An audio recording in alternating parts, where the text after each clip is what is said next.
Start చేద్దాం. So ఏంటి ఈరోజు అసెంబ్లీలో కాంగ్రెస్ టార్గెట్ చేయబోతుందా అంటే మీరేమో రెడీగా ధీటుగా మేము ఆన్సర్ చేయబోతున్నాం, అసెంబ్లీలో మేము చాలా ధీటుగా ప్రిపేర్ అయిపోయామంటూ కూడా అటు బీఆర్ఎస్ వర్గాల నుంచి వినిపిస్తుంది. అండ్ ఇంకొకటి, ఈ రోజు కాళేశ్వరం ప్రాజెక్ట్ సంబంధించి పీసీ ఘోష్ కమిషన్ ఏదైతే ఇచ్చిందో అందరూ ఉత్కంఠగా ఎవరైతే వెయిట్ చేస్తున్నారో మీరు కూడా అందులో ఉండే ఉంటారు జాబితాలో. సో మీరు కూడా వెయిట్ చేసే ఉంటారు ఈ రోజు ఏం జరగబోతుంది ఏంటి అని. సో ఏంటి ఎట్లా రియాక్ట్ కాబోతున్నారు ఈ రోజు బీఆర్ఎస్? మ్యూట్ లో ఉన్నట్టున్నారండి రవికుమార్ గారు. సునీత గారు, మీకు జీనియస్ ప్రేక్షకులకు వీక్షకులకి ప్యానల్ ఉన్న మిత్రులు కత్తి వెంకటస్వామి గారికి, కల్లూరు శ్రీనివాస్ రెడ్డి గారికి, వెంకటరెడ్డి గారికి అందరికి నమస్కారం అండి. ఇప్పుడు వినిపిస్తుందా అండి? వినబడుతుంది వినిపిస్తుంది కదా. ఇప్పుడు ఈ రోజు అసెంబ్లీలో సమావేశాలు స్టార్ట్ అవుతున్నది. పీసీ ఘోష్ కమిషన్ ఇంకా సిద్ధంగా ఉన్నాం, మేము సిద్ధంగా ఉన్నాం. మా పార్టీ వాస్తవం లేదు, సమాజానికి తెలియనియండి. రాజకీయంగా ఎంత బురద జల్లని, ఎంత విష ప్రచారం చేయనియండి, ఎంత దుష్ప్రచారం చేయనియండి, పర్వాలేదు.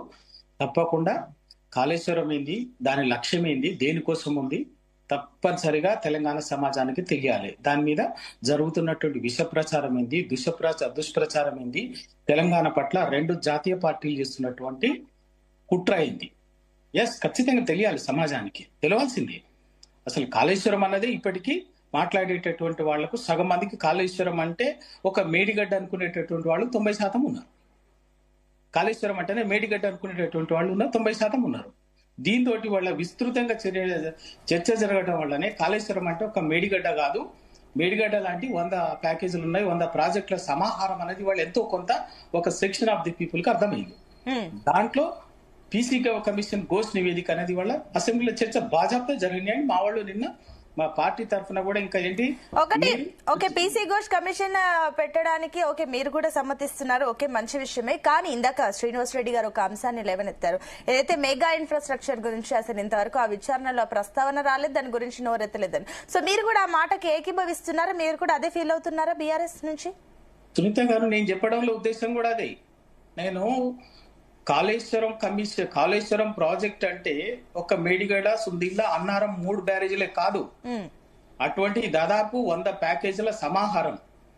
ఎక్కడి నుంచి మేడిగడ్డ నుంచి మొదలుకుంటే గంధమల్ల రిజర్వాయర్ వరకు, షామరుపేట రిజర్వాయర్ కి 15 రిజర్వాయర్లు, 19 పంప్ హౌజ్లు, 21 సబ్ స్టేషన్లు, 204 కిలోమీటర్ల సొరంగ కాలువ, 1530 కిలోమీటర్ల ఓపెన్ కాలువ, ఇవన్నీ రిజర్వాయర్లు, ఇవన్నీ ఉన్నాయి. అన్ని చర్చ జరగాలి, అన్నిటి మీద చర్చ జరగాలి, విచారణ కూడా చేయండి. పీసీ ఘోష్ ఇప్పుడు ఏమైంది, సమాజానికి ఒక మేడిగడ్డ, ఇందాక శ్రీనివాస్ రెడ్డి గారు చెప్పినట్టుగా ఒక 3 మీద విచారణ చేసి మొత్తం కాళేశ్వరం మీద విచారణ జరిగినట్టుగా, మొత్తం ఏదో జరిగిపోయినట్టుగా బయటకి ఇంప్రెషన్ ఇస్తున్నారు. కానీ జరిగిందాడ అసలు విచారణ జరిగిందా 3 మీదనే, ఆ 3 బ్యారేజీల మీదనే చేసింది పీసీ ఘోష్ కమిషన్.